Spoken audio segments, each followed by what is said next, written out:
Gladys Bentley, 1907 to 1960, was born in Philadelphia to an American father and a Trinidadian mother. The oldest of 4 children, she claimed in her later life that her mother mistreated Gladys when she was a child because she had wanted a son.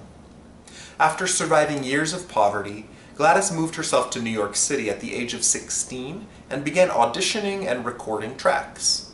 She became a success relatively quickly with her proficiency as a piano player, her husky, bluesy voice, and her confident stage appearance.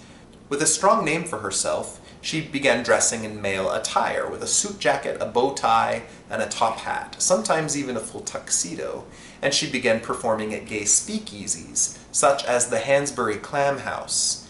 She started her career with her stage name Barbara Bobby Minton, but later just used her name Gladys Bentley. Gladys was openly lesbian in her routines. She dressed as a man but acted as a very masculine woman, and flirted openly with women in the audience, even claiming to have a white wife for a time. She had an assortment of female lovers she would brag about. She began touring the country and became popular with many celebrities even, such as Cary Grant, and Barbara Stanwyck, and Cesar Romero, and many others. She famously took popular songs of the time and changed the lyrics, making them bawdy, even dirty, which delighted her audiences.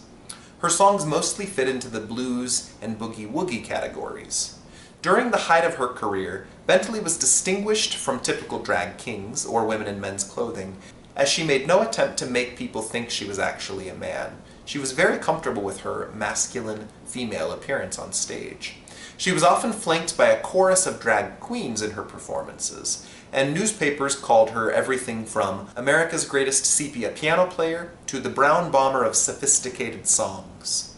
After years of success, Gladys moved to California. She wrote an autobiography about her life, and she continued performing. She seemed to have some struggles with mental and emotional health later in her life, likely due to pressure from the public and the extremely moralistic times she was living in. She tried to convince the public that she was heterosexual. She legally married 2 separate men, J.T. Gibson, who died, and Charles Roberts, who she divorced just months later. Because of this, we are putting her in the bisexual category of our channel here. Toward the end of her life, Gladys became a minister, and she did a famous interview with Ebony magazine in which she claimed to have taken female hormones, which cured her of homosexuality. These may have been attempts to reclaim her career or better fit in. Gladys died in her early 50s from pneumonia after a lifetime of struggling with weight issues.